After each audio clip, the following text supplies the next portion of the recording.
Shut up and sit down. Welcome back to Nerd Safari. I am Simon, and today we're going to talk about one of my favorite historical movies from the year 2000, Gladiator.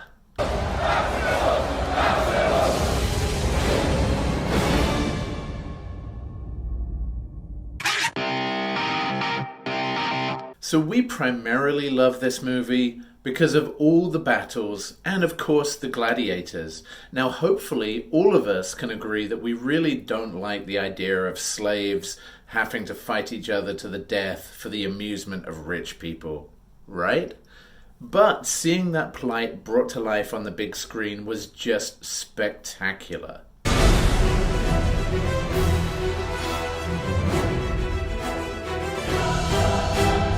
On top of that, nothing captures my imagination like ancient Rome, the Caesars, the Colosseum, the buildings, the history.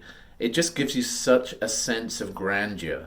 And of course, this movie hinges on Russell Crowe. Love him or hate him, he certainly brought his A-game to Gladiator. Will you remove your helmet and tell me your name? My name is Gladiator. Now this movie has some of the best quotable lines in any movie ever. For example, "Are you not entertained?" Are you not entertained? Are you not entertained? Or, "At my signal, unleash hell." At my signal, unleash hell. And my favorite is that his creed, Maximus's creed in this movie, is strength and honor. Strength and honor. Strength and honor. Strength and honor. Now, not everybody loved the script as much as I do.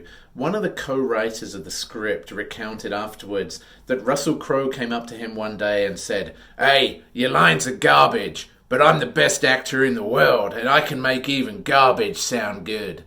And apparently, Russell Crowe hated the line, "And I will have my vengeance in this life or the next."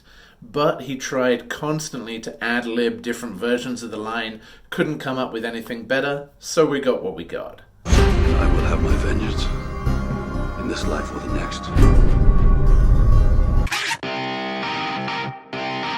So the screenwriter David Franzoni said that he had a surprisingly brief conversation with Steven Spielberg before this movie was greenlit, and he was basically just asked three questions. The first question was, these gladiators, they're Roman gladiators, right? Not American or Japanese or some such? And Franzoni said, yep. And he then said, and they're going to be fighting in the Colosseum, right? And Franzoni said, yep. And Spielberg's last question was, and they're going to be fighting with swords and animals, and it's going to be fights to the death, right? And Franzoni said, yep. And that was it. That was all it took for Steven Spielberg to agree to make this movie. What we do in life echoes in eternity. Now, Ridley Scott was weirdly persuaded to direct this movie because of a painting. There's a painting called Pollice Verso, an Italian painting from 1872 that depicts a Roman gladiator laying on the ground, begging to the crowd for his life, and Caesar deciding whether that gladiator should live or die. Pollice Verso literally means the turned thumb. And Ridley Scott looked at that painting and said that it reminded him of Rome in all its glory and all of his wickedness, and persuaded him that he needed to be involved in this project. One other interesting piece of trivia that we've found more recently is that certainly a thumb up and thumb down was used to determine whether the gladiator would live or die. However, thumbs down actually meant spare this man's life, whereas there was another thumbs up impression that meant death. Am I not merciful? If you love the battle in Germania at the beginning of the movie, that was actually filmed in Farnham in England, very close to where I used to live. And Ridley Scott turned up there. They had arranged to film the scenes in the forest in Farnham. He then found that the forest was actually scheduled for deforestation, so got permission to burn the forest. So there's no CGI in that, there's no special effects. That's literally the forest burning around the actors as they film those scenes.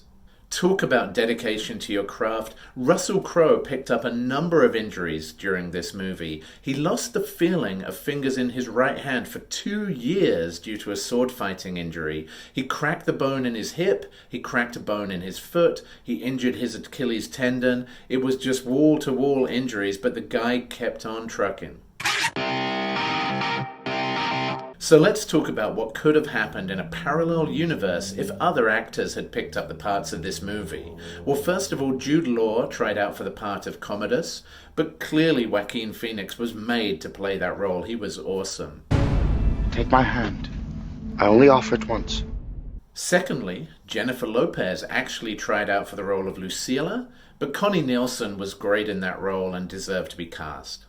Today I saw a slave become more powerful than the Emperor of Rome. Now, there's been a lot of buzz about how Mel Gibson could potentially have been cast in the lead of this movie and turned it down, making room for Russell Crowe. Now, Ridley Scott said that that's not true. Russell Crowe was always his first choice after seeing Crowe in Romper Stomper in 1992 and deciding that he was the right man for the role.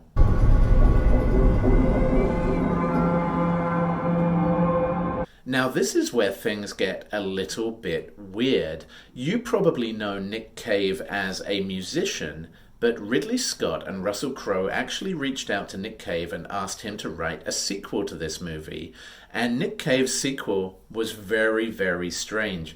The idea was that the Roman gods would resurrect Maximus and bring him back, somehow allowing him to time travel to World War II, the Vietnam War, and eventually end up as a grizzled old general at the Pentagon. Fortunately, the studio said no way to that script. So this is a movie that gets me in the feels every single time. How can I reward Rome's greatest general? Let me go home. There is one more duty that I ask of you before you go home. To start with, Maximus just wants to go and be a farmer. He doesn't even want to be a soldier anymore, and he's forced into this life of revenge. Father to a murdered son, husband to a murdered wife, and I will have my vengeance. And then you've got this whole cycle where he was a great military leader, he falls from grace, redeems himself, and becomes a leader of people who need him the most. And there's such a strong focus on teamwork and comradeship. It's really, really awesome and heartwarming to see. I'm not going to throw any spoilers into this intro, but suffice to say that the ending of the movie really fits the flow of the story.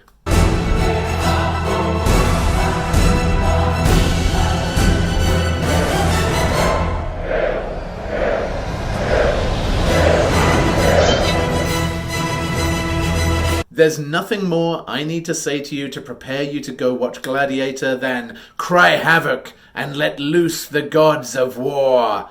Peace out, my friends. I'm Simon. This is Nerd Safari. Like and subscribe, and we will see you next time.